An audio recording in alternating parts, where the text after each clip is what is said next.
Bonsoir tout le monde, ici The Gentleman 14 et bienvenue à ce nouvel épisode du Double Tour. Hein, quand même, vous attendiez pas à ce que je sois presque pas en retard, hein, right? Comment ça va, guys? Quoi de neuf?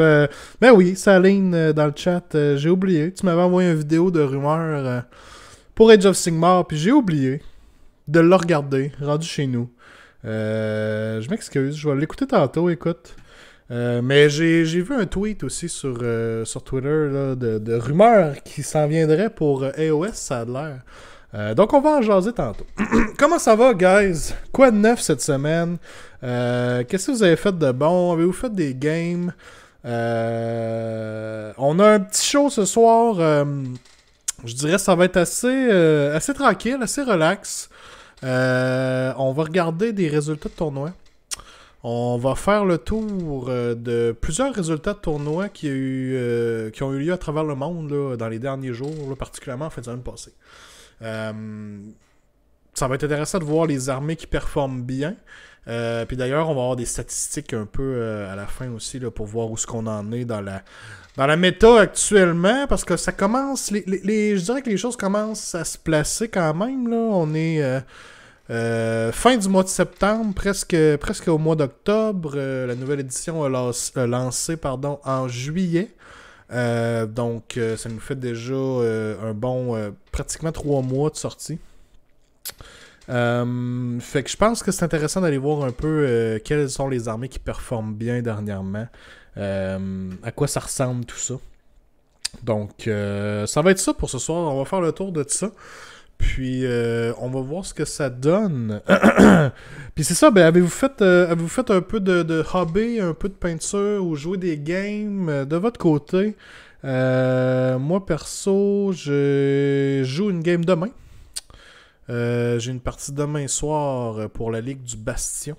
Donc, ça va être bien fun. D'ailleurs, c'est contre un membre du Gentleman's Club. Donc, j'ai très très hâte de jouer. Demain soir, ça va être cool. Je vais sortir probablement du Légion. Legion of the First Prince. On va voir ce que ça dit sur la table demain. Pas mal de games et je continue mes Soul Blight. Oh, très nice, très nice. J'ai hâte de voir ça terminer. Alexis, j'ai hâte de voir ça. Qu'est-ce que ça va donner? Je vais tasser ça ici parce que c'est dans les jambes. Un petit peu d'affaire quand même. Boop! Hey, le September cachait les... le September cachait les réponses. Là. C'était pas correct, ça. C'était pas correct. Fallait que je le règle. Alright. Alright. D'ailleurs, c'est September, guys. Encore une fois, si jamais vous voulez encourager le channel, ça se termine dans quelques jours. J'ai fini Sévirette. Ouh, oui, je l'ai vu passer, David, Sévirette sur Facebook. Très, très beau. Très cool. Salut, Gab. J'attends si je m'enligne dans Gaskull. Ouh, ok, ouais. Gaskull, c'est un beau modèle, honnêtement. Vraiment, ça coche. Même si c'est un modèle de 40K. Vraiment, c'est la coche. Scopoufi, je m'enligne une game test avec les Cruel Boys. Les Bold Boys et les Killbo sont malades. Oh, oui, il y a de quoi faire avec ça. Ça, c'est clair. Clair, net et précis. Puis le beau tournoi en fin de semaine. Ben oui, ben il y a le Battle Zone à Québec en fin de semaine. Samedi le 2 octobre. By the way, pour ceux qui n'étaient pas au courant, l'endroit a changé de place. Ce n'est plus à la base militaire de Valcartier. Ça va se passer au campus Charlebourg. Donc, tous les détails sont sur la page de l'événement là, sur Facebook. Là. Mais ne vous pointez pas à Valcartier parce que ça marchera pas. Ça marchera juste pas. Mais ouais, ben hâte de faire le tournoi en fin de semaine. Ça va être cool. On est une bonne gang pour AOS. On est-tu full? Je me demande si on n'est pas déjà full. Faudrait que je revoie là, combien de joueurs on était rendus. Mais on est beaucoup de joueurs, là, ils ont rouvert des places. Puis pour ceux que c'est pas déjà fait, vous pouvez aller vous inscrire sur l'événement sur Best Coast Pairings aussi. Et vous devez y déposer votre liste jeudi. Jeudi soir au plus tard. Donc, à ne pas oublier, guys. Jeudi soir au plus tard, vous pouvez aller déposer votre liste. Right. Right. Ouais, c'est ça, je voulais vous montrer. Tu montes avec Baba, nice. J'ai hâte de voir les gars, ça va être cool. J'espère que vous allez rester aussi. On est supposé aller faire un petit after party dans un établissement non loin. Écoute, faudrait que je revoie le nom de l'endroit que Matt m'avait dit qu'on pourrait aller. J'ai tout ça proche ici. En tout cas, on va faire un genre de petit after party, guys. Pour ceux que ça intéresse, on va aller prendre quelques consommations et probablement souper aussi. Donc, plus de détails samedi pour ceux qui viennent au tournoi. Je vais retrouver, d'ici là, je vais essayer de retrouver, il me semble qu'il m'avait dit à quel endroit on irait. Ça doit être dans notre autre conversation.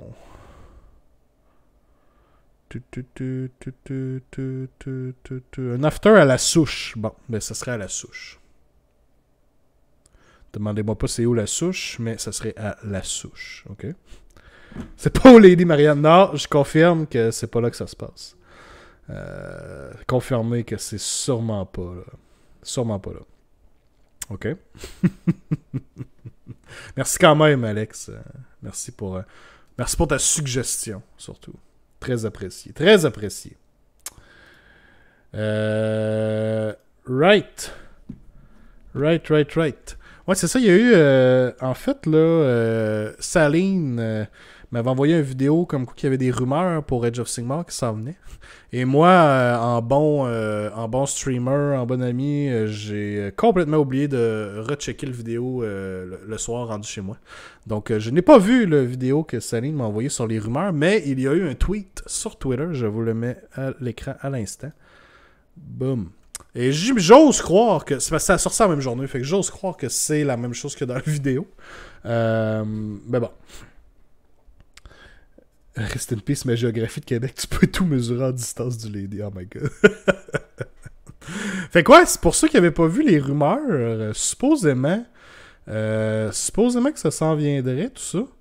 Je viens de voir le chatbox qui est ajusté parce qu'on cache le logo.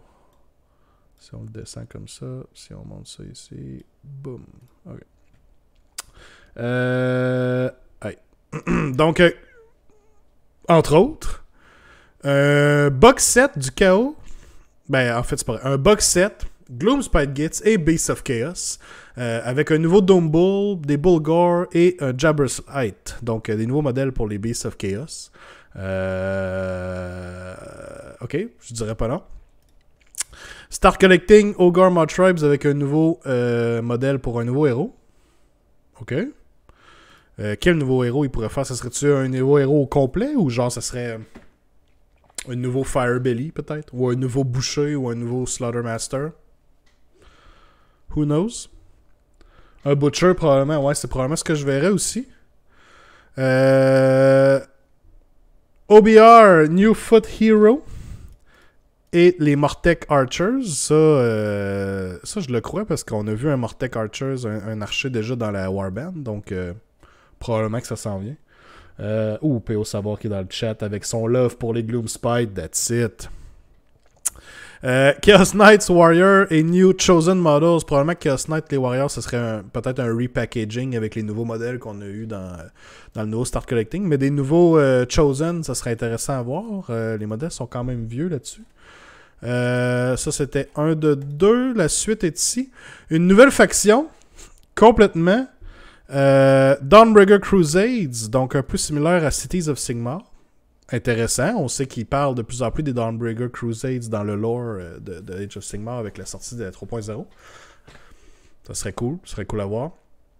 Les Shadow Elves, les Umbranet, qui ont été name drop par erreur par Games Workshop il y a de cela quelques temps, donc ça serait pas faux. Nouvelle update de Realm Lords, nouvelle update de Luminette, donc probablement la deuxième moitié des Luminettes là, avec Tyrion et tout ça.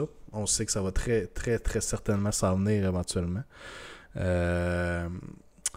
Oathbreakers, donc les Chaos Dwarfs reviendraient sous le nom de Oathbreakers, eux qui ont été mentionnés dans le livre Orruk Warclans, donc à cause des Hobgrots, qui prendraient leurs grenades des Oathbreakers, donc ça serait intéressant à voir. Et finalement, il faisait juste confirmer que ça venait de Reddit et que le leak serait d'une source qui aurait été correcte. Là. Elle aurait précédemment, elle aurait déjà leaké d'autres affaires, puis elle avait raison dans ce sens-là. Fait que tout ça pour dire que ça pourrait quand même se faire. Ça manque d'aide justement dans iOS, ouais, clairement. Je suis bandé par les Shadow Elves. Alex dit en passant, pour ceux qui vont au Battlezone, n'oubliez pas de vous inscrire sur Best Coast Pairings et d'y mettre votre liste au plus tard pour jeudi pour ne pas avoir de pénalité. Exactement, si je venais tout juste de le mentionner. Donc, n'oubliez pas pour ceux qui sont dans le tournoi. Qu'est-ce que vous pensez de ces rumeurs-là, guys? Et on a le dude qui a tweeté ça, qui dit My take could be just realistic with listing based off tidbits from GW and other leagues, but all seems fairly likely. Effectivement, tout ce qu'il a dit là-dedans fait du sens, I guess. La nouvelle faction, le nouveau Battletome Chaos qui devait sortir en octobre, qui va probablement sortir en novembre. Probablement que dans ce cas-ci, ce serait Beasts of Chaos. Est-ce qu'on aura un dual release avec la nouvelle boîte? Un nouveau tome pour les Beasts of Chaos, un nouveau tome pour les Gloomspite Gits? Ça pourrait très bien être ça, honnêtement.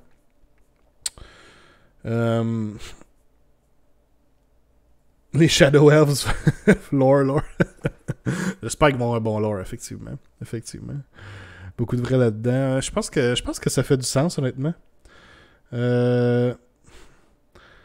As-tu vu le modèle Cruel Boys qu'ils n'ont pas encore annoncé, mais qui est apparu en background sur War Community? Non, j'ai pas vu ça.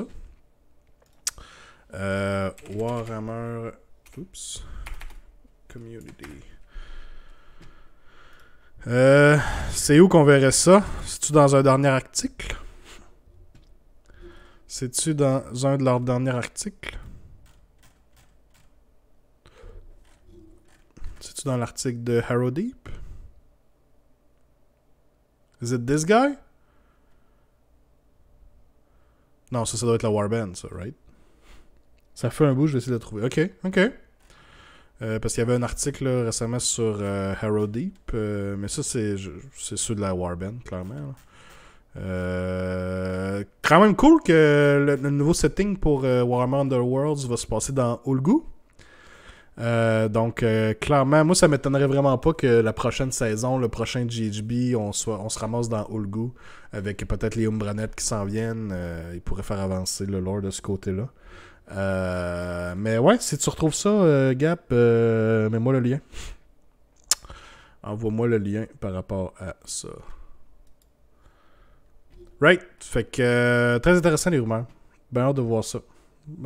Là, on vient de passer les 2 premiers tomes. Donc là, je sais pas s'ils vont... C'est ça, il avait dit octobre pour le prochain tome, puis que ça serait un tome Chaos.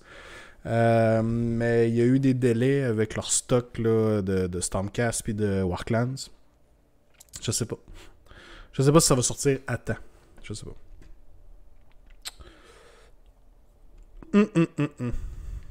Hey. Fait que si t'as ça, Gab, si t'as le lien, si jamais t'as le lien, shoot-moi ça. Ça va me faire plaisir d'aller voir ça. Avant qu'on passe au sujet du jour, guys, je vous rappelle que il est encore temps d'envoyer vos soumissions pour le Paint to Glory. On est le 28 septembre, donc il vous reste encore jusqu'à jeudi soir, 11h59, pour envoyer vos soumissions. Tous les détails sont sur le site du Bastion. Là. Vous envoyez ça au courriel ici, là, le double tour, @commercialoutlook.com avec l'objet Paint to Glory. Envoyez-nous aussi vos... Tu sais, dans le fond, vous pouvez envoyer les soumissions que vous avez peinturées pendant ce mois-ci. Pas obligé nécessairement de les avoir achetées au Bastion. La seule différence, c'est que si vous les avez achetées au Bastion, alors là, vous êtes éligible pour gagner votre achat, finalement, pour le concours. Je vous dirais qu'il y a peu peu de soumissions ce mois-ci. C'est sûr que c'est le premier mois qu'on repart la machine. Mais dans un autre sens, ça ceux qui ont envoyé une soumission qui sont éligibles au concours ont beaucoup de chances de gagner en ce moment. Là, parce que statistiquement, ils sont pas beaucoup dans le pot. Fait que je dis ça de même. C'est votre chance. Vous avez encore jusqu'à jeudi. Puis sinon, ben envoyez-moi juste votre travail sur lequel vous avez vos miniatures, vous avez peinturé ou sur quoi vous avez travaillé ce mois-ci. Ça va être très très cool. On va review ça au premier show du mois d'octobre. M'a t'en envoyé qui date de cet été. Ouais, envoie-moi du stock, David. Il n'y a aucun trouble. On va regarder ça. Ça va être cool. Et j'ai un nouveau co-host pour le Paint to Glory. Donc, il sera dévoilé. Techniquement, c'est mardi prochain. On est déjà le 28 septembre. Donc, ça va être mardi prochain. On va review les soumissions du Paint to Glory. Donc, très très hâte de ce côté-là, guys. Celle achetée cet été, ça continue. Non, pour le concours qu'on a restarté, c'est vraiment à partir du 1er septembre. Par contre, après ça, peu importe quand vous l'avez acheté à partir du 1er septembre, donc même si vous l'avez acheté en septembre, vous pouvez l'envoyer genre en octobre, puis vous allez être éligible pour le concours d'octobre. Donc, aucun problème de ce côté-là. Hey! Hey. Donc, okay. On va regarder des résultats de tournois qui ont eu lieu un peu partout à travers le monde. Alright. Ouais, envoie-moi tout ça. Pas de problème. Envoie-moi tout ça par courriel. Là. On va regarder ça, ça va être cool. Donc, les résultats que je vais vous montrer, premièrement, ça vient tous de AOS Shorts. Dan, sur Twitter, fait une excellente job de compiler tout ce que vous allez voir ce soir. Donc, shout-out à AOS Shorts. Je sais pas si vous entendez mon chat miauler en background, s'il te plaît. Lily, pourrais-tu arrêter? Merci. Ok, elle joue après sa queue, fait qu'elle devrait partir. No. Oh my god. OK. Donc, shout-out à AOS Shorts qui vraiment là, fait un incroyable job de tracker tous les événements à travers le monde et en plus de faire des belles tables, de compiler tous les résultats en un seul endroit. Vous allez voir, c'est de toute beauté. Donc, on va commencer ici. Voilà. Donc, Aftermath. 36 personnes. Comme vous pouvez voir ici, c'est Ben Johnson, un des lead designers au niveau du jeu de Age of Sigmar qui a gagné. C'est le Senior Product Developer pour le Warhammer Design Studio. Donc, c'est ce qu'il fait. Donc, vous allez voir ici les résultats quand même. Là. On n'a pas le nom ici, mais en première place, Sons of Behemoth avec Taker Tribe 5-0. On a eu des Magodkin of Nurgle en deuxième place, Daughters of Cain en troisième place. Et ensuite, on voyait Soulblight Gravelords, un autre Nurgle, Skaven et Luminate Realm Lords. On a aussi le top 3 des listes ici. La liste Sons of Behemoth. Je vous dirais que Sons of Behemoth performe très très bien ces temps-ci. Et le build qui semble ressortir principalement, c'est le build avec 4 méga gargants. C'est fou ce que les Core Battalions qui ont été introduits dans le White Dwarf, particulièrement celui-ci, là, le Bosses of the Stomp. Qui permet de mettre 2 mégas dedans. On en prend un deuxième, on met les 2 autres mégas à l'intérieur et on vient d'aller chercher 2 fois Magnificent pour 2 artefacts supplémentaires. Fait que très facilement, vous allez voir, là, il y a plusieurs listes Sons que je vais vous présenter ce soir. La plupart, je me demande si pas toutes ont 4 méga gargants. Et la plupart se ramassent avec 3 artefacts et même parfois il y a une façon d'avoir 4 artefacts puisqu'il y a un common trait de la Taker Tribe qui vous laisse plutôt prendre 2 artefacts au lieu de juste un. Fait au final, vous vous ramassez avec un artefact sur chacun de vos méga gargants, ce qui est quand même nice. Quand même nice. Et le Wario dans le chat qui dit OP Caradron. Pas rapport. Fait que celle-là ici, dans le fond, c'est pas compliqué. Kraken Eater, Gatebreaker, War Stomper. Vous pouvez faire un mix and match. C'est sûr qu'avec le Gatebreaker qui est monté à 525, ça limite un peu plus. Le maximum que vous pouvez mettre de Gatebreaker, c'est pas mal 2 Gatebreaker, puis après ça, vous êtes obligé de prendre 2 War Stomper juste pour aller rechercher les points, là, pour arriver à votre 2000. Puis sinon, si vous mettez juste un Gatebreaker, ben vous avez du choix entre les Kraken Eater ou les War Stomper, là, ça se fait très bien. Jusqu'à prendre 3 Kraken Eater. Là, donc... ici, les artefacts intéressants, la Glowy Lantern pour avoir Flaming Weapon. Et aussi, le War Stomper a le Arcane Tome pour aussi prendre Flaming Weapon. Ce que je trouve très intéressant avec ça, c'est que, bon, clairement, il y en a juste un des deux qui va pouvoir caster Flaming Weapon, mais pendant ce temps-là, l'autre peut caster Mystic Shield. Très, très, très important. Donc, généralement, sur le tour que vous savez lequel s'en va attaquer où, vous allez caster Flaming Weapon dessus pour essayer d'aller faire encore plus de dégâts. Et une fois qu'ils ont Flaming Weapon, un War Stomper qui rentre dans une unité avec plusieurs modèles ou tout simplement un Kraken Eater finalement ça up quand même leurs dégâts là, de quand même pas mal. Gatebreaker, ben généralement vous allez toujours voir l'Amulet of Destiny sur le Gatebreaker. Le Gatebreaker a déjà du dommage en masse et là avec l'Amulet of Destiny on vient y rajouter à peu près un 12 wounds là, en tout et partout. Puis ça c'est sans compter du healing, mettons des Heroic Actions. Donc très très très important sur le Gatebreaker. Fait que très solide en Taker Tribe, écoute. Ça tient les objectifs, très dur à tasser. Vous allez voir ce genre de liste-là beaucoup, parce que Sons of Behemoth, spoiler alert, sont très représentés. L'armée est très populaire et ils performent très très bien en ce moment. Ensuite, la liste Nurgle. Liste intéressante, Munificent Wanderers. Donc, on va ignorer le rend de 1 à travers tous nos démons. Festus avec Blades of Putrefaction. On a le Great Unclean One. Un autre Great Unclean One. Donc, il y en a un qui a la Doomsday Bell pour le mouvement, bien entendu. Sloppity Ballpiper qui est vraiment rendu un des meilleurs héros de Nurgle là, avec son habileté de shut down le pile-in.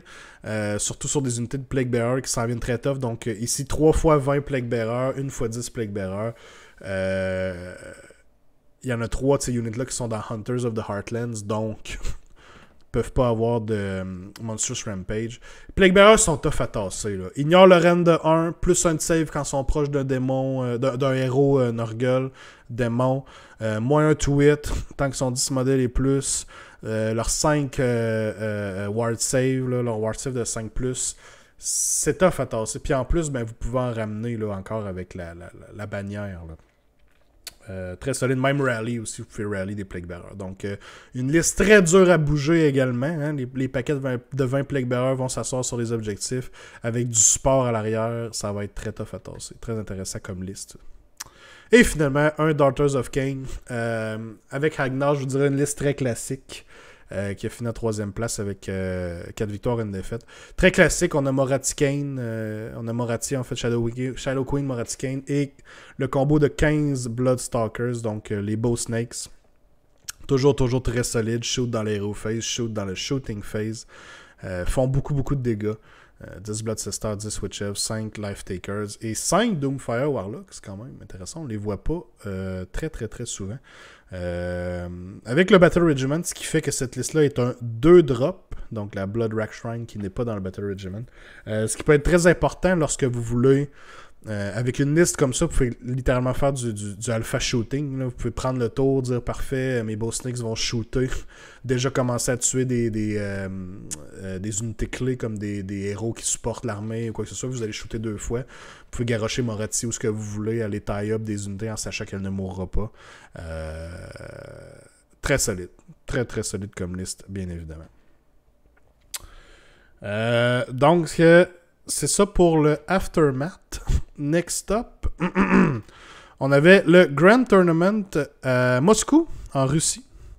Donc, à 60 joueurs quand même. Pas de 5-0, malheureusement. Mais ici, les premières places, deuxième place ont fini avec un draw chaque. Donc, se sont affrontés dans le dernier match. C'est celui qui runnait le Legion of the First Prince était Philippe Kartaev, un joueur très connu quand même là, en Russie, puis aussi sur TTS, là, performe très très très bien.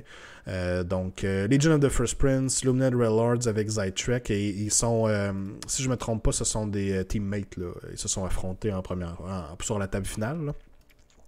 Sons of Behemoth avec Taker en 3e position. Puis ensuite, ben, vous voyez, on avait un Idonet, un Sons aussi encore. Fire Slayers avec Lofnir.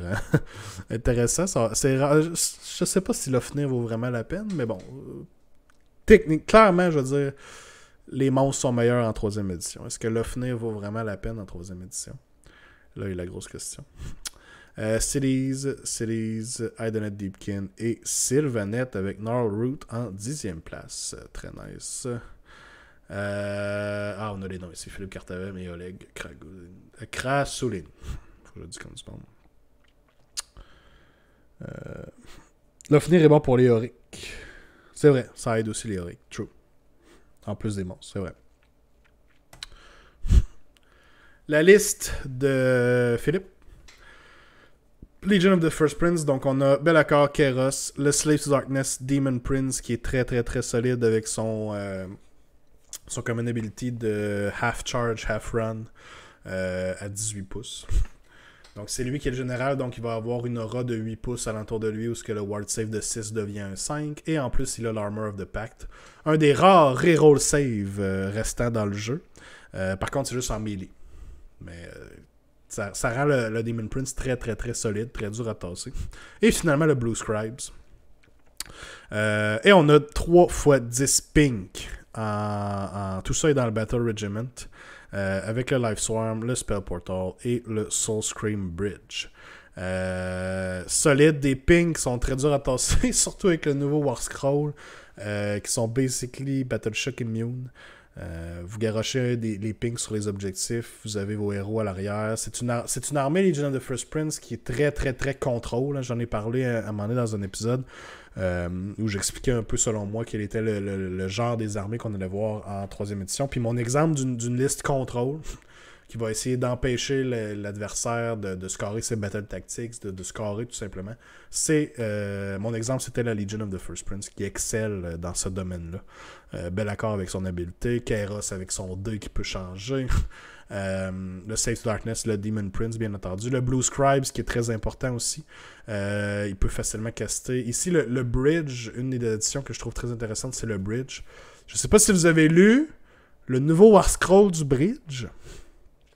Mais ça fonctionne un peu comme les portails, ce qui veut dire que quand le caster caste le bridge, vous avez 2 parties au bridge, hein, vous avez les 2 parties du pont, et chacune des parties doit se retrouver Holy Within 18 du caster.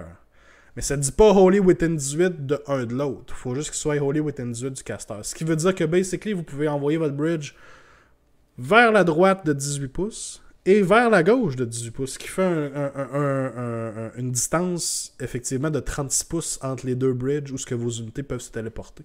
Fait que j'avais vu sur un des chats de Legion of the First Prince, il y a quelqu'un qui avait montré sa game, et puis littéralement, il y avait 3 objectifs dans le milieu de la table, et littéralement, il était sur un objectif d'un côté complètement. Il avait casté le bridge avec un bonhomme qui était plus au milieu, et il avait réussi à envoyer des pink cars d'un bord à de l'autre de la table, juste pour aller chercher un objectif à son adversaire de l'autre côté. Donc, très très très bon le bridge le nouveau War Scroll finalement là, pour 70 points, être capable de téléporter une unité où ce qu'on veut, surtout quand c'est une unité qui est dure à tasser comme des pink horrors.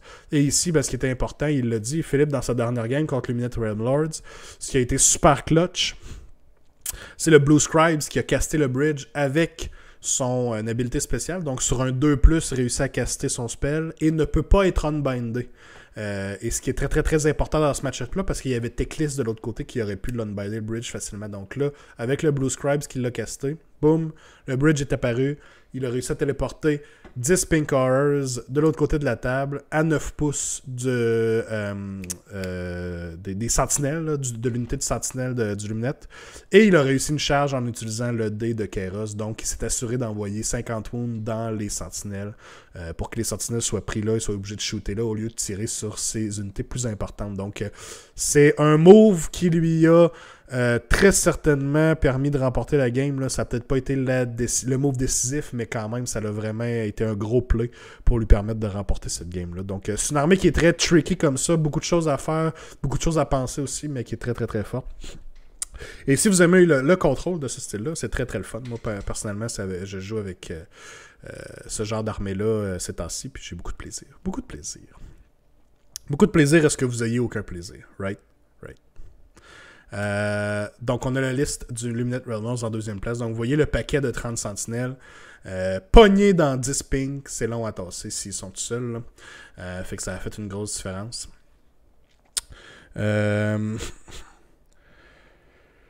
Check Messenger pour le modèle que je parlais. Alright, je vais checker ça. On va finir les deux listes-là du Moscow. Puis avant de passer au prochain tournoi, je vais aller voir ça. Donc, c'est le genre de liste que vous allez voir souvent. On a Teclis, la Catalar. Avec les changements sur comment fonctionnent les unités Reinforce et tout ça, 30 sentinelles est rendu le magic number. Avant, on voyait des paquets de 20 sentinelles. Maintenant, la plupart des listes que vous allez voir vont jouer avec 30 sentinelles. Des fois, on voit 2 paquets de 30, mais c'est pas donné. Hein. C'est 450 points. C'est très, très, très efficace, mais ça vous coupe beaucoup du reste de votre armée. Mais un paquet de 30 sentinelles, c'est pas mal ce que vous allez voir dans la plupart des listes Lumineth. Ces temps-ci, on voit aussi beaucoup de renards, là, Sévirette et les versions non-named. Je pense qu'on a des listes un peu plus loin qu'on va voir justement. Là. Mais pas ça ici. Ici, on a une liste un petit peu plus classique, je dirais, là, avec les Wardens, les Sentinelles, les Dawnriders, Teclis, la Catalar et le Spell Portal. Très, très, très bon. Avec le Battle Regiment, donc assez solide. Assez solide. Et ça, comme je disais tantôt, a fini deuxième, a fini avec un draw en dernière game avec son coéquipier Philippe. Et finalement, la liste de Sons, donc encore une fois une liste à 4 mégas. L'Amulet of Destiny. Ici, intéressant, on ne l'a pas mis sur le Gatebreaker, on l'a mis plutôt sur le Kraken Eater, un autre avec Arcantome et un autre avec la Glowy Lantern. On a choisi Levitate ici, intéressant aussi de prendre Levitate pour que notre Gargant ait un petit peu plus de mobilité, puisse fly à travers des fois les morceaux de terrain sont pas toujours évidents là, pour pouvoir bouger, mais encore une fois avec les 2 Core Battalions, c'est le même core de liste qu'on est capable de faire en ce moment avec Sons of Behemoth et qui est très très dur à tasser. Hein. Taker Tribe, des mégas qui vaut pour 30 modèles. Généralement, si vous ne tuez pas le méga, vous ne prenez pas l'objectif. Là. C'est rare que vous allez pouvoir mettre vous aussi 30 modèles sur l'objectif. Right. Avant de passer à l'autre, je vais aller voir ce que tu m'as envoyé, Gab, sur Messenger. Right.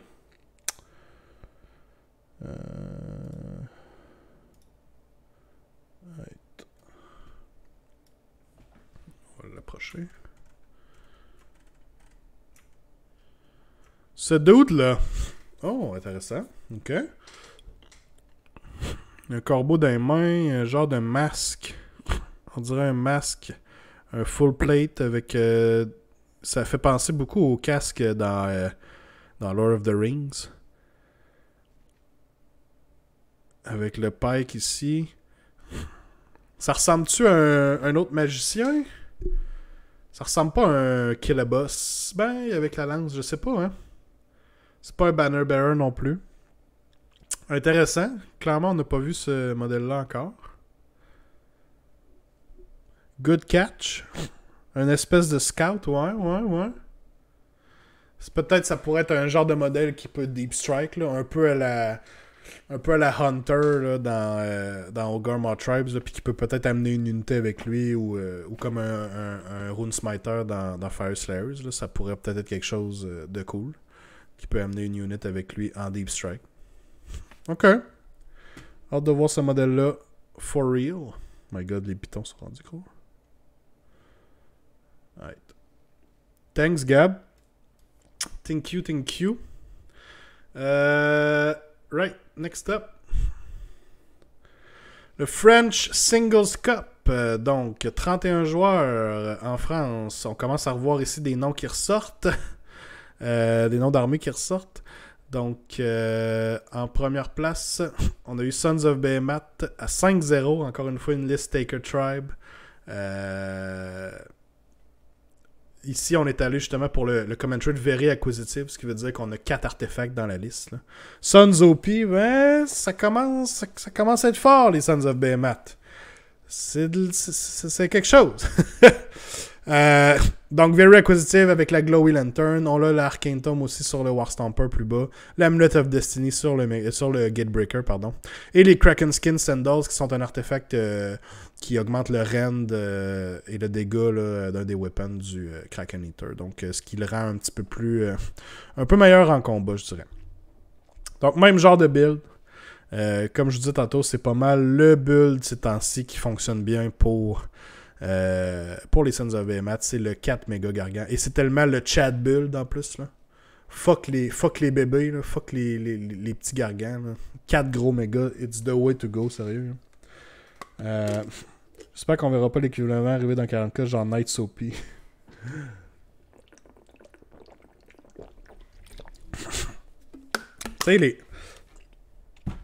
C'est vraiment grâce à leur objectif play. Le fait de prendre les objectifs aussi facilement, puis d'être rendu tough à tuer avec les plus to save à Mystic Shield, avec les Best Day Ever, ou que ce soit avec le Command Ability All Out Defense. Soudainement, les Gatebreakers sont très... pas les Gatebreakers, les méga gargants sont tough à tuer. L'Amulet of Destiny aussi aide beaucoup. Donc c'est solide. Très dur à tasser, effectivement. Combien de drops cette liste-là?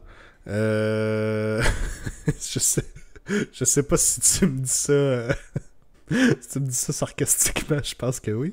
Mais je vais bite à ton troll, Alex. C'est 4 drops. C'est 4 drops, Alex. Je les ai comptés pour toi. Donc, regarde, on va y compter ça 1. Après ça, Kraken Eater ici, ça serait 2. Gatebreaker, ça serait le 3e drop, probablement. Ou ça pourrait être le Warstomper, le 3e drop. Et finalement, le Gatebreaker serait le 4e drop. Il y a eu un bataillon pour Unified. Non, oui, mais c'est pas celui-là. Ici, Bosses of the Storm, c'est juste Magnificent. Donc, on vient chercher les artefacts de plus. C'est pour ça que j'étais pas sûr si Alex était juste en train de troller. S'il était pas en train de troller, c'est 4 drops. Puis s'il est en train de troller, fuck you. OK? Right, en deuxième place, Legion of the First Prince. C'était une sérieuse question, je pensais qu'il gagnait Unified. Ah bon. Non, dans le fond, ils ont le choix, effectivement. Le nouveau bataillon leur laisse le choix. Ici, par contre, il avait vraiment été chercher Magnificent pour avoir un enhancement de plus, donc les artefacts ici. Là. C'est ça, c'est un choix entre Unified ou Magnificent. Donc, techniquement, ça serait faisable d'avoir une 2-drop ou un 1-drop, là, parce que en fait, les Bosses of the Storm, tu peux rentrer toute l'armée dans un. Fait que si tu voudrais vraiment, tu pourrais avoir 4 mégas. Prendre une fois Bosses of the Storm, mettre les 4 mégas à l'intérieur et être Unified. Donc, tu pourrais vraiment avoir un 1-drop avec les Sons of Behemoth. Alright. First Prince, encore une fois, bel accord. Kairos, c'est le petit Biopiper. Et le Slave to Darkness Demon Prince. Donc là, on est allé, oui, on a 10 pink, mais on a aussi des paquets de Plague Bearer. Et on sait qu'un Sloppity Biopiper avec des Plague Bearer, c'est très très très solide. Empêcher de piliner, c'est sa coche. On joue le Spell Portal pour Kairos, Soul Snare Shackles et le Life Swarm. Life Swarm aussi, j'en ai pas parlé dans l'autre liste, il était présent aussi, mais Life Swarm, premièrement, n'a plus autant de value sur les Pink Horrors. Donc, avec le nouveau Arsenal des Pink, les Pink qui sont slain et qui split ne sont plus comptés comme étant slain. Là, donc, ne peuvent pas être returned avec le Emerald Lifestorm, par exemple. On peut seulement return des Brimstone Horror quand on se rend jusque-là. Par contre, on a encore beaucoup de value avec les Plague Bearers. Donc, ramener des Plague Bearers qui, comme tantôt, je disais, peuvent être très tanky avec plus 1 de save avec un héros de Knuckle, un ward de 5. Ça peut être tanky quand même, là, puis les ramener en plus, c'est solide. Surtout quand vous avez Be'lakor qui est en général. Parce qu'il faut se rappeler que Be'lakor, lui, peut passer des wounds sur les unités alentour de lui. Là. Sur un 4+, il passe les wounds. Donc, vous avez un genre de bodyguard save. Et c'est le bon bodyguard save. C'est-à-dire que c'est pas un negate wound et ensuite vous l'allouez. C'est un instead of allocating. Ce qui veut dire que même s'il utilise le bodyguard save, ensuite de ça, Be'lakor peut essayer son ward save sur les wounds qui lui restent à prendre. Et la unit qui a reçu les wounds, par exemple ici des Plague Bearers, peuvent essayer leur ward save aussi. Puisque ce n'est pas un ward save. Donc ça a été clarifié aussi. Là. Fait que c'est très très très bon là, comme effet bodyguard là, finalement. Là. Fait que c'est très tough à tuer. Be'lakor qui est général va ramener des modèles aussi dans les unités là, à chaque tour. Là. Donc le Life Swarm, comme je disais, a quand même beaucoup de value avec les Plague Bearers. Mais aussi, un des meilleurs values, c'est le fait... Bon, il peut healer 2 fois, le Life Swarm, bien entendu. Donc, surtout utile pour garder votre Be'lakor tanky ou garder votre Kairos bien healé si vous voulez continuer à faire des flat 6 mortels avec le spell de Kairos, avec Gift of Change. Donc, Life Swarm a beaucoup d'utilité dans ce genre de liste-là aussi. Donc, même genre de liste que tantôt, on prend les objectifs, on s'assoit et on interfère le plus possible avec notre adversaire pour être certain que lui ne peuvent pas nous prendre nos objectifs, ne peuvent pas compléter ses battle tactics. Pendant que nous, on fait les nôtres, bien entendu. Donc, très, très, très solide. Très solide. Ouais, on se dit, ça fait quoi September? Dans le fond, September, c'est comme une promotion que Twitch font à tous les mois de septembre. Ils ont des promotions différentes d'année en année. Comme là, cette année, c'est tous les nouveaux subs, donc les personnes que c'est la première fois qu'ils se subraient au channel, là, c'est pas un répété, ont 20% de rabais. Et si vous faites des gifted subs, donc si vous donnez des subs en cadeau, ceux-là aussi sont à 20% de rabais durant le mois. Donc c'est ça September. Right. Troisième position, finalement, une Daughters of Khaine aussi. Build assez classique, comme tout à l'heure. Morathi, 15 Bloodstalkers, c'est vraiment la base des listes Daughters of Khaine, honnêtement. Là. C'est très solide, ça fait beaucoup de dégâts. Un Battle Regiment, encore une fois, donc on est un 2-drop ici aussi, comme la liste tout à l'heure. Donc, on est facilement capable de dicter. Très souvent, on va dicter l'ordre des tours. Donc, peut-être qu'on peut faire notre alpha shooting ou on peut juste laisser l'autre commencer et potentiellement un double tour dévastateur. Et donc, plus loin, on avait aussi en 4e position Cities avec Living City, Blades of Corn, Reapers of Vengeance. J'ai pas vu la liste, mais je serais étonné de voir si c'est probablement un Archaon. Et Skaven avec un 4-1 aussi. Donc ça, c'était pour le French Singles Cup.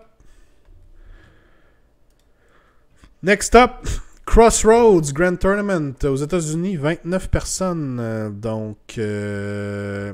On a seulement la première liste qui a fait un 5-0, là, Save to Darkness, Six Circle avec Archaon. Les autres, ils les avaient pas, mais si je me trompe pas... Ouais, c'est ça ici. Save to Darkness était le seul 5-0. Luminate, Realmlords, Fire Seers, Suns et Beast étaient 4-1. Donc, jusqu'ici, c'était des 4-1. Et ensuite de ça, les autres en dessous étaient 3-2. Fait qu'un Beast of Chaos qui a fini 4-1. Respect. Gros respect. Gros respect, honnêtement. Solide. Solide. Plein de cockatrices. Fallait que je monte la liste Beast of Chaos, là. Fallait que je la monte, là. Dragon Ogre, Great British Shaman. 5 cockatrices, 6 Dragon Ogres, 10 Ungod Segar et 3 chimères. Donc, il y a du mortal là-dedans. Il y a du crachat de Mortal Wound quand même là-dedans. 2 Battle Regiment. Donc, on est presque 2 drops. Là. Les autres, ils sont pas. Donc, on est 3 drops avec la dernière chimère qui reste ici. Puis, sauf que Hot 4 check pas le tournoi, c'était des noobs. Non, ce gars-là est une légende. C'est ça la différence. Ce gars-là est une légende. AJ Costanza, c'est mon héros. C'est mon héros. Right. Slaves to Darkness. Host of the Everchosen. On sait que c'est bon. Très, très, très solide avec Archeon, Chaos Lord pour que Archeon puisse se battre 2 fois. Ou les unités de Varangard, par exemple. Un Sorcerer Lord pour ses buffs. 3 Varangard, 10 Maraudeurs. 9 Untamed Beasts qui sont un excellent chaff. Qui ont un pre-game move. Et la War Shrine pour ses buffs aussi. Tout ça dans le Battle Regiment. Donc, tout ça est un one-drop. Donc, très solide. Très, très, très solide. Et bien entendu, on a l'aura de Zinj. Donc, toute l'armée est en Zinj, ce qui veut dire que toute l'armée reroule les save rolls de 1 et ont un 5 plus save contre les spells, si je me trompe pas. Il me semble que c'est un 5 plus du général, là, qui est ici Archeon. Donc, c'est une aura Holy Within 18. Là. Solide, très solide. Très solide. Ça fait mal, Archeon, fesses. Et en plus, Host of the Everchosen, ce qui est intéressant, c'est que vous avez accès à la Command Ability pour savoir si vous allez avoir le double ou pas. Là. Savoir qui va commencer le prochain round aussi. Puis avoir cette information-là, c'est très très fort. Là, parce que vous savez dans quelle position vous allez être. Vous savez si vous allez avoir le double ou pas, par exemple. Ça peut être très très très bon, honnêtement. Donc, super cool. Luminate Realm Lords avec Helon. Donc, c'est le Tinchler. Oui, merci, Wario. L'autre genre de liste Luminate que je vous parlais, qu'on voyait souvent ces temps-ci. On a notre bloc de 30 sentinelles, bien entendu. On a nos 2 blocs de 10 Wardens pour notre minimum battle line, à part de ça. Mais à part ça, ici, on est vraiment dans le Wind Temple. Là. Donc, on a notre Huracan Wind Mage. Et ensuite, c'est Sevirette plus 3 Spirit of the Wind. Ça doit pas être... Si t'as pas de shooting, là, ça doit pas être une liste le fun à jouer contre. 4 renards qui se promènent autour de toi, qui te shoot, qui t'empêchent de pile-in, qui vont juste se pousser quand ils vont arriver pour te charger. Ça doit être rough. Ça doit être rough. Jouer contre 1, c'est déjà... c'est tough. Jouer contre 4, là... Parce que ce qu'il peut faire, c'est qu'il peut s'avancer tellement proche de toi. Ça te bloque du mouvement. Tu peux pas t'avancer, mettons, sur les objectifs comme tu voudrais. Et lui, tout ce qu'il a à faire quand tu arrives près de lui, c'est se reculer, faire un move de 12 pouces dans ta charge phase. Ou à la fin de ta movement phase, peu importe. Donc, pratiquement impossible pour toi de les attraper et de les tuer si vous n'avez pas de shooting ou de power projection.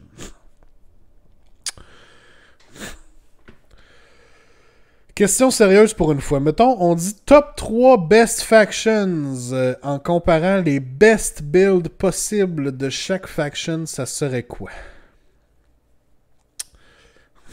Top 3 best factions. Écoute, ça pourrait être débattable. Là. Un show pourrait être dédié là, entièrement à faire une tier list. Là. Puis c'est quelque chose que j'aimerais faire probablement dans les prochaines semaines. J'attends encore que la méta se place, là. Puis que les nouveaux livres aussi rentrent dans la nouvelle méta, là. Mais vite de même, top méta, top faction. Ça dépend c'est quoi la réponse que tu veux. Tu sais, selon les stats... Parce que ça, je vais pouvoir te montrer qu'est-ce qui domine en ce moment. Là, à la fin, là, après qu'on ait vu les 2 prochains tournois, je vais pouvoir te montrer ce qui domine en stats. Ou genre, moi, mon feeling, mon gut feeling, drette là. À froid, ça veut dire que tu veux savoir drette là, de même. Là. Selon le feel, qu'est-ce qui est dégueu? Qu'est-ce qui est dégueu? Sons of Behemoth... Je pense pas qu'il soit first, mais clairement très dur à gérer. Il y a certaines armées qui ne peuvent tout simplement pas les gérer. Surtout en Taker Tribe, là, c'est ça, comme Alex dit aussi, là, c'est très très tough à gérer des armées qui pourront rien faire, malheureusement. Donc c'est très très dur pour ça. À part ça, je pense que honnêtement, j'aurais dit Luminette. Mais que les listes ont encore besoin de se placer. Mais on commence à avoir des meilleurs résultats. Puis possiblement...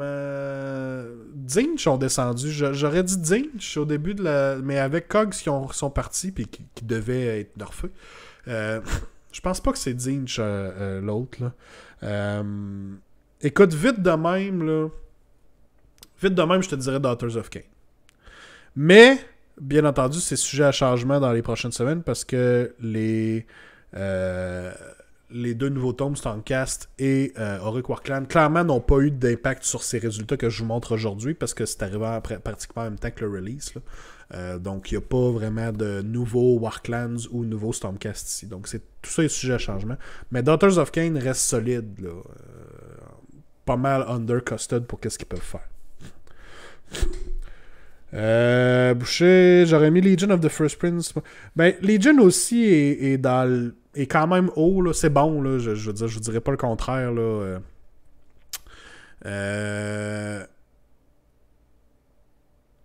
C'est bon, mais ça prend vraiment...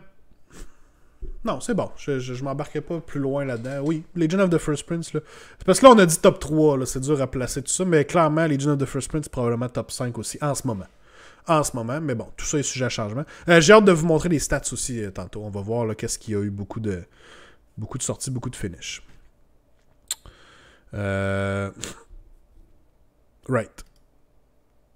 Fyreslayers avec Vostarg. Donc Fyreslayers qui avait été quand même oublié. Archaon Slaves of Darkness c'est aussi sur la coche. Oui, effectivement. Archaon Slaves of Darkness aussi est sur la coche. Ils ont eu beaucoup de wins aussi. Là. Probablement que je mettrais Archaon Slaves of Darkness avant Legion of the First Prince en ce moment. Probablement. Ouais. Alright. Fyreslayers, j'étais quand même intéressé de voir ça aussi avec Vostarg.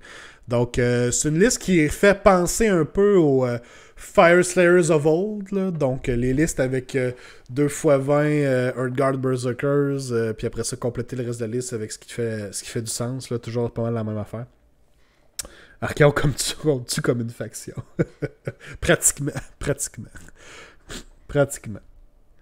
Si tu veux raccourcir la liste des armées. Donc, ici, quand même intéressant, on a 3 paquets de 10 Earthguard Berserker. Donc, on a 2 Runesmiter dans la liste. Donc, c'est intéressant parce qu'il va probablement en Deep Strike 2 avec les Runesmiter, où il y a la possibilité en tout cas.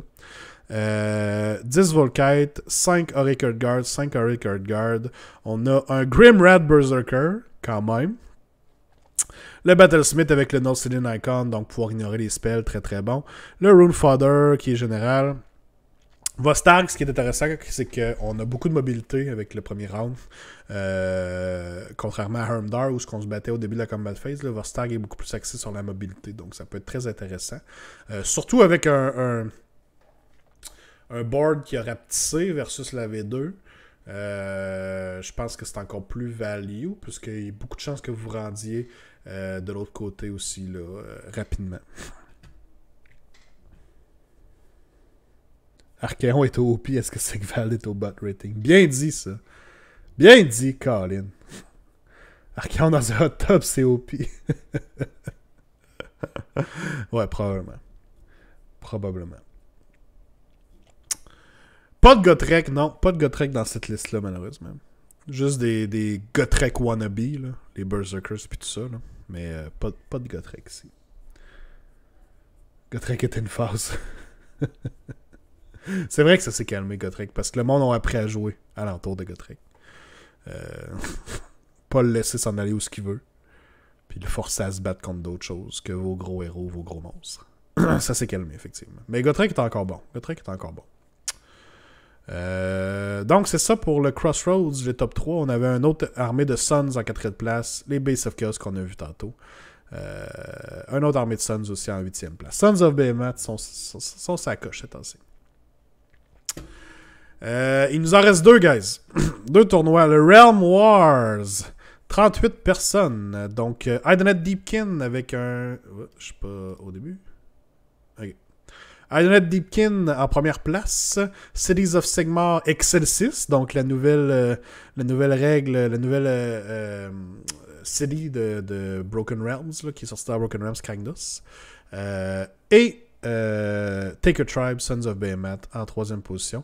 2 Séraphons pour position 4 et 5, tous les deux en Thunder Lizard. Donc Séraphons, on manquait à l'appel récemment, on ne voyait pas bien de Séraphons honnêtement. On en a 2 ici qui ont fini dans le top 5 quand même. Au niveau des listes, la liste Idoneth Deepkin en Iron Rack. Donc 2 Eidolon of Matlan, 1 Achillean King, 1 Soulscryer, 6 Ishland Guard, 3 Ishland Guard, 3 Ishland Guard, 2 Fulminators et 5 Kinerai Art Trenders. Donc la Iron Rack Enclave, ça nous permet de jouer des unités des autres des autres armées et qu'ils aient accès à nos allégeances, nos traits d'allégeance. Mais ça, si je me trompe pas, ce sont les Fulminators. Les nouveaux Fulminators, pardon, là, du Stormcast Book, là, qui sont très très solides sur la charge. Très solides sur la charge. Donc, en plus, ils se font fight first à cause des traits d'allégeance de Idoneth Deepkin. Ça peut être assez solide. Très solide. Donc, intéressant de voir aussi avec 2 Eidolons, un de Storm et un de Sea, qu'on voit moins souvent. Je pense qu'habituellement, on voit surtout celui Aspect of the Storm. Et on lui a mis le Arcane Tome pour qu'il puisse prendre Flaming Weapon, donc augmenter son dégât. Regarde, tu dis Thunder Lizards sont excellents, vraiment. Je pense qu'on a reviré de bord, là, vraiment, là, comparé à la V2. Là, Thunder Lizard ont repris. Ben, il avait toujours été populaire, mais je pense que compétitivement, ont vraiment eu un bon bump. Puis, ben, c'est quand même. Séraphons sont encore excellents. Là. Je pense qu'on les voit un peu moins, mais ils sont en train de se replacer. Puis, des listes Thunder Lizard, ça va péter des grosses listes. Là. Archaon est un démon. Tu sais, les Bastiladons qui shootent dans des démons, ça peut faire mal. À 3 de dégâts, là. Solide. Ça manque de tortue. Arrête d'essayer de caler le héros, là, Alex. Il va se pointer ici puis il va te dire que ça manque de tortue. Essaye pas de le summon, là. En 2e place, notre liste Cities dans Excelsis. Donc, Luricanum, le Rune Lord Battle Mage, un Lord Celestant on Star Drake avec l'Amulet of Destiny. Héros! Arrêtez de coller les roues, là. Déjà qu'on va le voir en fin de semaine, samedi, là. Eh là là. 3 Demi-Griff Knights, 20 Iron Breakers, 20 Iron Drakes, 10 Iron Drakes. Donc, beaucoup de piou-piou. Le Soulscream Bridge et les Chronomantic Cogs. Tout ça dans un Battle Regiment, ce qui fait un 2 drop. Le Celestant sur Star Drake n'est pas dans le Battle Regiment. Donc, beaucoup de capacité de power projection avec les Iron Drakes, avec le Soulscream Bridge, le Rune Lord qui est là aussi pour leur donner sa prière, les Iron Breakers. Je serais intéressé de voir comment les Demi-Griff Knights sont performés. Même chose pour le Star Drake.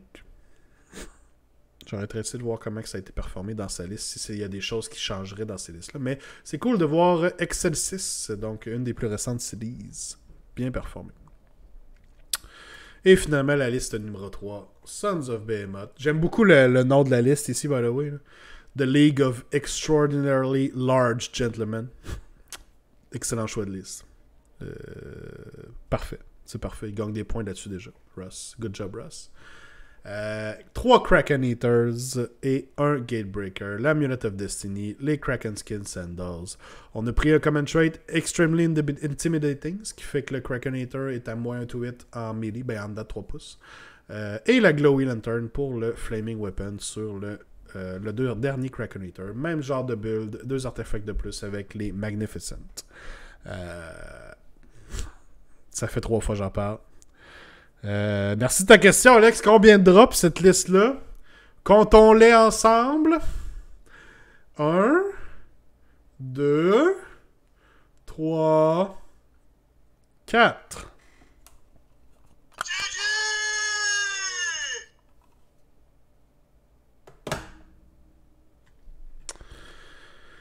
Merci, Alex.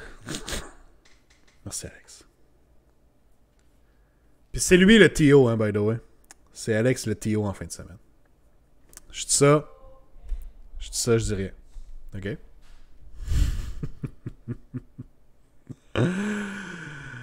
Ah, les gros monsieur. Les gros monsieur ici.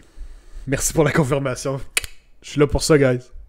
S'il y a bien une chose que je suis là pour ça les mardis soirs, c'est vous dire combien de drops sont les listes. C'est mon plaisir. J'aime ça. J'aime ça. Le dernier, non le moindre, et après ça, on passe aux stats. Ça va être du gros n'importe quoi. Le Hammerfest GT. 74 personnes aux États-Unis. Daughters of Cain en première place avec un 5-0. Sons of Behemoth et Disciples of Zinch avec des 4 victoires, 1 draw. Et ensuite, on a les listes 4-1. Donc, Daughters of Cain, Mod Tribe, Soul Black Gravelords, Archeon, Slaves to Darkness, Iron Jaws, Seraphon, Luminate Railroads et blablabla. Donc, boom. Daughters of Cain. Vous l'aurez deviné. Moratti Cain. 15 Bloodstalkers. Des Blood Sisters à côté. On a un Avatar of Cain. Quand même intéressant. Ce qui est intéressant avec Agnar, c'est qu'il va s'activer plus vite. Là, il va devenir actif pas mal plus vite. J'ai pas grand chose de plus à dire non plus sur cette liste-là. C'est solide. Moratti, très solide. Les Bloodstalkers, très solide. Ça fait mal. Très fort. Très, très fort. Sons of Behemoth, Breaker Tribe. On a été allé ici, tu vois, Alex, avant que tu me poses la question, là. Ça, c'est un one-drop. Drette, là. Drette. Bosses of the Stomp, mais on a pris un Unified, donc les 4 mégas sont dedans.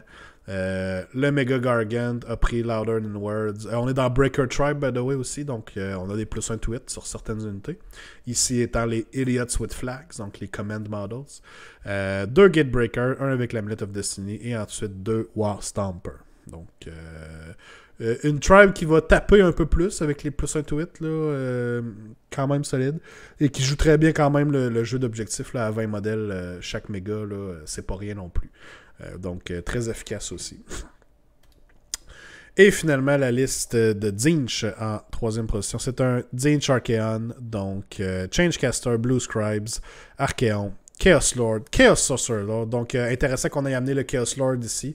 Permettre à Archeon possiblement de se battre une 2e fois. Ce qui peut être très très très important pour son dégât. 3 fois 10 pink. Le Battle Regiment. Donc, tout ça, sauf Archeon et le Chaos Lord, sont dans un 1-drop. Ce qui veut dire que c'est un 3-drop. Pourtant, il y a 4 mégas, je les ai comptés. Tes yeux de jouent des tours. Tu te laisses savoir, Alex. Tu te laisses savoir.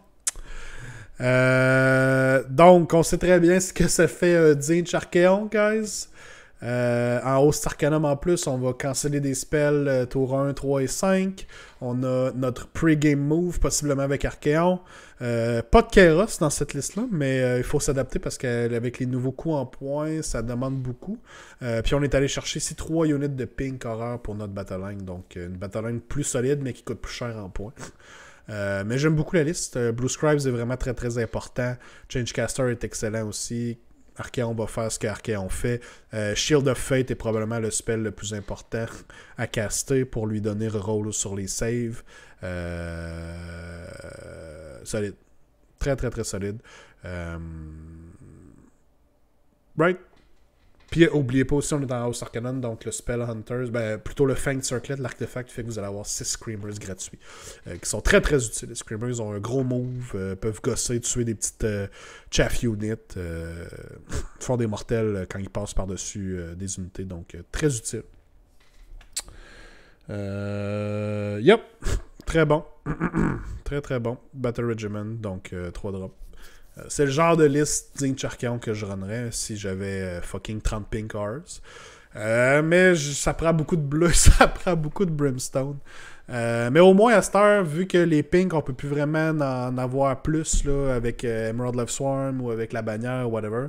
À cette heure, c'est vraiment défini. Ça te prend 10 pinks, 20 bleus, 20 brim. Avant, c'était comme ça te prend 10 pinks, puis peut-être 40 bleus, peut-être brimstone. C'était genre c'était n'importe quoi. Fait que je refusais d'avoir plus de pink hours. Mais maintenant, à cette heure que c'est mieux défini que le nouveau War Scroll, who knows? Peut-être que éventuellement je me repognerai plus de pink hours. Du gros lore, oh oui. Leur lore est excellent. Des Screamers, effectivement. J'adore leur lore. J'ai toujours aimé leur lore. Effectivement. Merci. Merci les gars de me ramener sur le droit chemin. Toujours apprécié. Toujours apprécié. Right? Alright. C'était le dernier tournoi. Je vais vous montrer des stats à cette heure. Encore une fois, un gros merci à AOS Shorts. Voici une compilation des événements qui ont eu lieu basically depuis la nouvelle édition. Donc, vous avez tous les événements à gauche ici. By the way, aussi, si vous voulez avoir accès à toutes ces choses-là, allez sur Twitter, vous cherchez AOS Shorts, là, comme il est écrit ici, Dan AOS Shorts. Allez le follow, c'est vraiment super intéressant. On va toujours être en train de retweeter les résultats de tournois par-ci par-là ou d'updater avec des stats comme ça. Ça coche. Puis si vous voulez aller voir les résultats des tournois que j'ai présentés ce soir ou peut-être d'aller voir des listes que j'ai pas nécessairement présentées, ben tout va être là-dessus aussi. Donc je vous le conseille vivement. Donc vous avez tous les événements à gauche ici avec les dates. Et vous avez ensuite de ça les factions. Donc généralement en première place, deuxième place, troisième place, quatrième place, cinquième place, sixième place.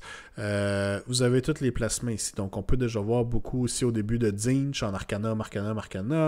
Après ça se promène. Les Sons of Behemoth, hein, on en voit quand même plusieurs. Luminate Realm Lords aussi. Clairement, le lore des Caradrons est moins bon en fait trop. Clairement, on a vu un peu moins. On a une première place ici pour Caradron, une deuxième place ici. À part ça, une troisième place au mois de juillet. Mais effectivement, le lore des Caradrons a diminué. Je pense que c'est dans l'écrit, là, comment ils l'ont écrit. C'était un petit peu moins bon, ça passait un petit peu moins. Fait que, effectivement... Donc ça, c'est intéressant à voir ça comme ça, mais c'est encore plus intéressant quand on le place en stats. Donc, on a ici les armées qui ont réussi à faire des 5 wins. Donc, sur des événements de 2 jours, le nombre d'événements où ce que l'armée a terminé avec 5 victoires, vous les avez ici. Donc, en première place, on a une égalité entre les Slaves to Darkness et les Sons of Behemoth. Vous avez leur pourcentage ici. Et on a le nom des événements sur lesquels ils ont réussi. Donc, Slaves to Darkness, Sons of Behemoth, avec 5 fois qu'ils ont eu des 5 wins. Il faut se rappeler, c'est pour du 5 wins. Donc, 5 fois pour eux, 4 fois pour Zinch et Cities of Sigmar, 3 fois pour Luminate Realm Lords, 2 fois Soulblight, 2 fois Seraphon, 2 fois Sylvanette, quand même. C'est pas quelque chose que je me serais attendu. 2 KO, 2 Daughters, 1 Magodkin, 1 Flesh Eater, 1 Ogre Mod Tribes, 1 Ossiarch Bone Reapers, une fois Legion of the First Prince, une fois Auric Warclans et une fois Idenhead Deepkin. Donc c'est quand même intéressant de voir qui a réussi, parce que généralement parlant, c'est pas nécessairement toujours comme ça, ça dépend aussi de la grosseur de l'événement, mais généralement parlant, les armées qui ont réussi un 5 victoires ont gagné le tournoi. Donc, habituellement, c'est quand même safe de dire que ce que vous voyez ici, c'est des wins d'événements, là, quand même. Mais pas nécessairement. Ça se peut que vous ayez fini avec 5 victoires, mais que finalement, vous étiez peut-être 2e ou 3e. Ça dépend aussi du nombre de personnes. Ça dépend aussi des secondary ou toutes sortes de choses aussi. Mais bon, ça donne une bonne idée. Genre 5 victoires. Mais quand une fois il était représenté, genre 5 victoires par rapport à la représentation, c'est tout ça le pourcentage qui est écrit ici? Ou si c'est un pourcentage de toutes les 5 wins? D'après moi, c'est plus ça. Si on additionnait tout ça, non, pas sûr. Je suis pas certain. Ouais, il y a d'autres tableaux, je sais qu'il y a d'autres tableaux. Donc ça, c'est au niveau des 5 wins. Si on continue, les armées qui ont fait des 4 wins, Donc 4 victoires, peu importe si vous avez eu une défaite ou si l'autre c'est un draw. C'est vraiment qui est-ce qui ont fait 4 victoires. Sons of Behemoth sont largement premiers avec 25 fois où ils ont achevé 4 victoires. Donc, sont vraiment si vous voulez faire un 4-1 dans un tournoi, Sons of Behemoth serait basically la meilleure armée pour le faire, comme ça me démontre ici. On a Daughters of Cain, Luminate Realmlords, Seraphon, Soulblight, tous à peu près 18, 16, 15, 13, Tzeentch à 11, Deepkin à 8, et c'est de ça comme ça, on a Cities, Slaves to Darkness, Maggotkin, Skaven, Warclans, et ça dépend jusqu'à... Bon, il y a beaucoup d'armées qui l'ont fait, là, Gloomspite, Nighthaunt, pardon, Beasts of Chaos ici aussi. 4 victoires, 4 mégas. Des victoires à un drop. J'aime ça. Coïncidence, je ne crois pas. 4 victoires, 4 drops. C'est bon ça. J'aime ça. Donc on voit vraiment ici une dominance au niveau des Sons of Behemoth. C'est l'armée pour avoir 4 victoires. Et sont quand même, si on regarde le tableau d'avant, sont quand même deuxième aussi au niveau des 5 victoires. C'est pas 5$. Maintenant, vous prenez ces deux tableaux-là et vous allez les mettre ensemble. Et voici ce que ça nous donne. Donc ici, c'est des 4 plus wins. Ça veut dire que c'est tous les événements où l'armée a réussi à avoir 4 wins et plus. Donc, ça inclut les deux tableaux qu'on vient de voir. Donc, si vous avez fait un 4 wins ou un 5 wins, ça se retrouve là-dedans.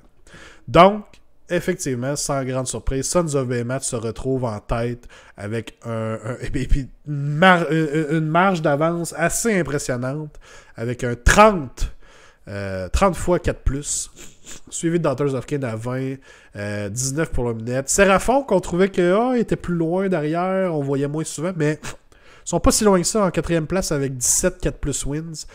C'est pas rien. Et c'est de ça ici, Tzeentch, Soulblight aussi, qui est quand même excellent pour un livre qui était sorti à la fin de la V2, qu'on disait, on sait pas trop, ça va être moyen. Ils sont encore très présents. Slaves to Darkness, ce que je trouve intéressant avec Slaves to Darkness, c'est qu'ils ont beaucoup. Ils ont 5, on voyait tantôt Slaves to Darkness, 5 fois ont eu des 5 wins, mais au niveau des 4 wins, en ont eu seulement 6. Donc, se retrouve plutôt en milieu de table ici. Ce qui fait que au final, pour les 4 wins et plus, Slaves to Darkness, vraiment, malgré leurs 5 fois 5 wins, se retrouve quand même beaucoup plus bas que d'autres factions. Y a-tu des win percentage? Oui, mais c'est pas effectivement comme Gab a répondu, ça n'a pas été updaté avec ce tournoi-là. Effectivement, ça va venir plus tard. Donc, je trouve que pour l'instant, ça nous donne quand même une bonne idée sur l'émergence de la méta actuelle. Je pense que sans aucun doute, on peut dire que Sons of Behemoth reste très très fort dans la méta actuelle. Les monstres sont très très bons. Ils sont durs à tuer. Ils peuvent quand même être quand même decent damage, capable de faire du bon damage avec certains artefacts, certains des mégas, le Gatebreaker va pouvoir faire du damage où ce qu'on veut. Et ils vont faire le objective play comme n'importe quel. Comme pas une autre armée ne peut le faire. S'asseoir sur l'objectif et dire tasse-moi de là, je suis un modèle, mais je vaux pour 30. Surtout avec Taker Tribe qu'on voit très souvent. Donc si je commence à AOS, je start Sons of Behemoth. Ben écoute, c'est un bon starter army. T'as 4 modèles à transporter. C'est une Timmy Army, c'est une Johnny Army en même temps. Ben, peut-être plus Timmy, mais en tout cas. C'est solide. C'est très très très solide. Puis en ce moment, ben, c'est très bon. C'est très bon aussi. Shout-out au joueur Nighthaunt qui a eu 4 wins. Shout-out, oui. Shout-out ici, le Gloomspite, Nighthaunt, Beasts of Chaos, des légendes. Les gens qui ont fait ça ici, des légendes. Solide. Puis Daughters of Cain en 2e place, Luminate Realmlords en 3e place ici, Seraphon, Tzeentch qui sont pas loin. Je pense que ça nous fait un bon top 5, assez représentatif. Mais effectivement, Soulblight, Slaves aussi, on les a vus popper quand même assez souvent. Donc, je pense ça nous donne une bonne idée de qu'est-ce qui est bon en ce moment. On a des armées très focusées sur la magie, sur la projection de power à luminette qui peut tirer beaucoup. Daughters of Cain aussi avec les Bow Snakes. Même chose pour Seraphon. Dinge, ça va dépendre des bulles. Des fois, c'est avec Archéon. On voit vraiment là, très solide. Sons of Behemoth, sinon, ben, il faut être tough à tasser. Dinge peut être tough à tasser si on y va full horreur. Même chose pour les Sons of Behemoth. Je pense que c'est ça qui nous ressort beaucoup aussi.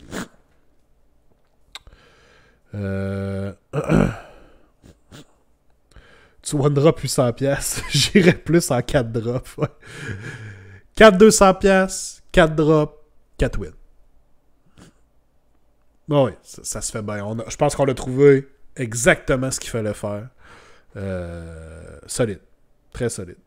J'aime ça. Le Wario, make it happen. Make it happen. Comment?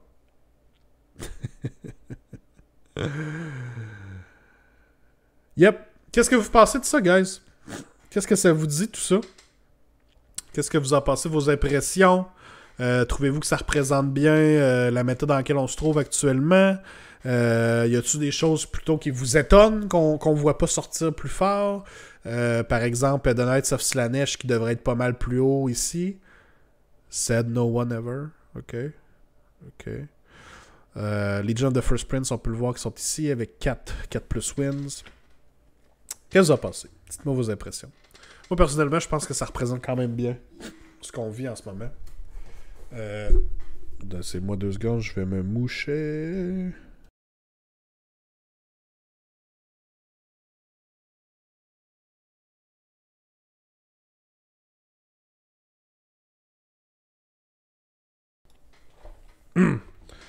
Mes caradrons sont prêts à se faire défoncer par des Suns samedi. Nice! J'ai hâte de voir ça. Moi, je pense que tes caradrons vont défoncer du monde, mais ça, c'est une autre façon de voir. Sans joke, une faction de 4 modèles qui est best faction dans un jeu de scénario de contrôle d'objectif, ça me fait capoter. Ben, ils ont les règles pour. Ils ont les règles pour le contrôle d'objectif. Sinon, ça serait une armée dead on arrival. Je dirais 4 modèles, tu pourrais rien faire. Donc, c'est sûr que pour ça, il fallait qu'ils fassent de quoi là-dessus. Tu sais, je pense qu'il faut pas non plus nécessairement... ben, je reprends tes mots, capoter. Tu sais, je pense que ça va être plus seasonal. Je pense que pour l'instant, c'est ça. Mais on est dans les débuts de la nouvelle édition. Les nouveaux tomes sont pas arrivés. On a seulement 2 tomes de sortie qui, d'après moi, vont changer quand même déjà la méta pas mal. Tu sais, mais une armée d'Iron Jaws versus une armée de Sons of Behemoth, ils vont la tasser. Là. Ils vont passer au travers. Là. Ils vont passer un méga par tour. Facile, peut-être 2. Ça sera pas dur. Là. Ça sera pas compliqué. OK? Je pense que l'armée Sons of Behemoth, oui, c'est bon en ce moment, mais ça durera pas.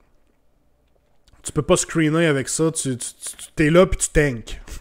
Fait comme je disais tantôt, il y a des armées qui peuvent rien faire contre ça. Ils ont pas le damage potential. Mais mettre 2 Cabbage, 2 Mokrushas avec des pigs à côté, ça va rentrer dedans et ça va faire mal. Ça va les tuer, les Sons of Behemoth. Fait que tu vois ça déjà, je pense que c'est une armée qui va changer beaucoup la méta. Même chose avec Stormcast, vont être capables probablement de faire beaucoup de dégâts avec les dragons qui s'en viennent ou des builds de Redeemer qui vont être tough aussi, qui vont prendre des objectifs. Tu sais, on est en début d'édition, puis je pense qu'il va y avoir plein d'autres livres aussi qu'on a vu à quoi leur ressemblaient les nouveaux livres de la 3e édition. Donc, il va y avoir beaucoup de nouveaux designs, beaucoup de changements par rapport aux unités. J'ai bien hâte de voir ce que ça va donner. Fait que oui, je pense qu'en ce moment, c'est beaucoup représentatif de ce que la méta a l'air, mais ça m'étonnerait que ça dure. Mais c'est correct, on est dans Gur, on est dans la méta des monstres. Fait que je vois pas pourquoi ça devrait pas être Sons of Behemoth qui est une armée de monstres au complet de gros géants qui quand même sont bons. T'sais, ça serait plate si ça serait la saison de Gur et que l'armée de 4 monstres à la table sont pas bons. On s'entend là-dessus. Si t'es incapable de tasser un méga par ronde, tu n'as aucune chance. Basically. Les 13 dragons vont les tabler en 2 tours. Effectivement, je pense aussi que c'est le genre de liste qui vont pouvoir le faire. Comme probablement une liste de 2 Mokrushas. Je sais pas si t'es d'accord avec moi, Gab. Toi qui run Iron Jaws. Mais je pense qu'une liste de Iron Jaws peuvent aussi les tabler facilement. 2 mégas par tour, selon moi. Solide. Oui, c'est possible que Leaf Suns a été pensé en fonction de V3. Start-moi pas sur les dragons. Puis Gragza, lui, tu peux dire... tu parles de moi ou tu parles de Kragnos, là? T'en-tu deux le tour que tu vois? Ouais, clairement. Clairement. Le tour que tu vois, écoute, solide. Solide. Tu parles de Kragnos? Qu'est-ce que tu veux savoir sur Kragnos? Kragnos a monté en points. C'est rough. Il est très le fun à jouer, Kragnos, mais il est-tu viable? Il est-tu viable? Il sera pas viable en Oruk Quarklands tant que ça. Je pense pas. Sons of Behemoth, c'est parce que tu prends un modèle qui, oui, peut faire du dégât, mais qui compte pour 1. Selon moi, Kragnos, la place où ce qui est le plus viable, ça va être genre en Gloomspite Gits. Où ce que t'as plein de modèles alentour pour prendre les objectifs puis faire d'autres choses pendant que t'as ton gros monstre, ton Kragnos qui se promène sa table puis qui s'en va péter la gueule au monde. D'après moi, en ce moment, c'est une des meilleures places où qu'on pourrait le voir. Même chose pour Ogar Martroy. Je pense pas qu'il y ait vraiment sa place là-dedans. Je pense que t'es mieux avec un Stonehorn, honnêtement, que Kragnos, là. C'est un beau modèle, ouais, ça c'est clair. Oh, ouais, c'est un beau modèle, là, ça c'est sûr. Parlant de Big Wa et de Sons, c'est-tu moi qui est fou ou la Big Wa est comme les donettes et tous les alliés pognent les habiletés de la Big Wa? Tu veux dire tous les alliés? Tu veux dire tous les Oruks? Parce que Big Wa, tu peux juste avoir des Iron Jaws, des Cruel Boys et des Bone Splitters. Si tu roules des 6, il est bon, sinon il 6, ouais. Pas de Ward et pas de Fly, c'est pas hot, ouais. C'est ça qui... Il peut être un peu Glass Cannon, puis même des fois, il va être juste glace, là. Si tu roules pas haut sur sa charge, tu feras pas beaucoup de mortels, ou ben tu vas rouler average, tu fais aucun mortel, puis après ça, ben... il est dur à justifier. Ben honnêtement, il est plus dur à justifier. Ouais.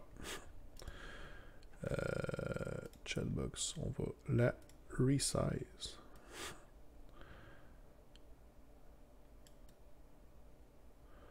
Let's say ici, boom. Boom! Right. Right.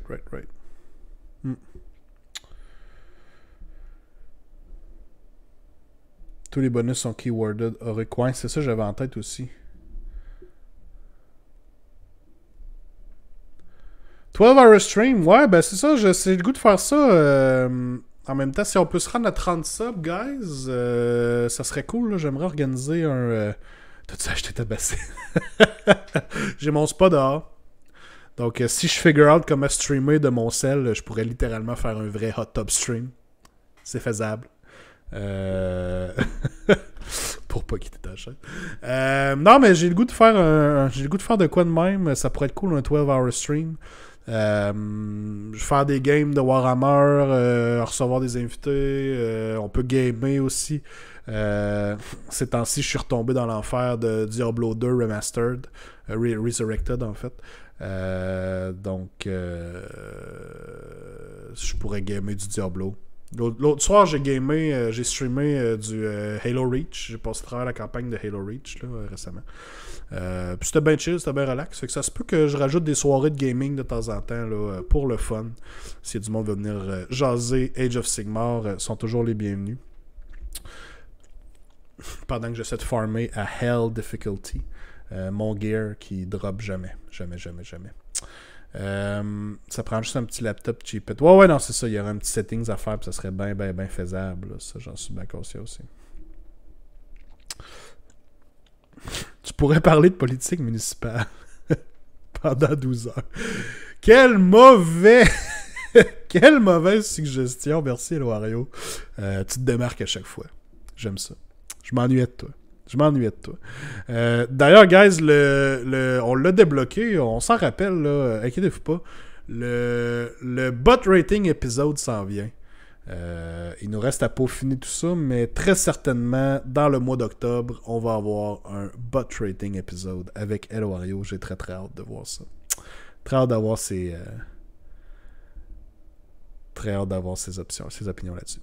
Tramway au troisième lien. Et voilà, merci Alex. C'était le Q pour vous souhaiter une bonne soirée. Tyrolienne. Guys, un gros merci à vous qui avez été là ce soir dans le chat. Toujours apprécié. Toujours bien content de vous avoir. Foubar time. Oh my god. Alex qui s'est fait time out. Ouf. Gab qui utilise ses pouvoirs de modérateur à bon escient. Merci Gab, c'est pour ça que t'es un modérateur. Clairement, Alex, ça lui prendra à parler de politique sauvage de même. Prends 2 minutes, Alex. Ça se peut que t'en entendes parler au tournoi en fin de semaine, là, Gab. Là. Watch tes arrières. Aux bonnes définitions. Guys, un gros merci encore une fois. Toujours un plaisir. Merci d'être là mardi après mardi. La semaine prochaine, Paint to Glory. On review les soumissions. On fait un gagnant. Puis on va jaser de toutes sortes de choses encore. Pour ceux qui nous écoutaient en rediffusion sur YouTube, un gros merci. Lâchez-nous un petit pouce, un petit like si c'est pas déjà fait. Subscribez-vous au channel, ça m'encourage. C'est toujours un plaisir de vous voir écouter les vidéos. Puis, à part ça, guys, je vous souhaite une excellente semaine. Tournoi en fin de semaine, Battlezone à Québec. On va faire un after party ensuite. Restez alerte à ça. Puis, je vous souhaite une excellente soirée, guys. Je vous aime. Bye bye.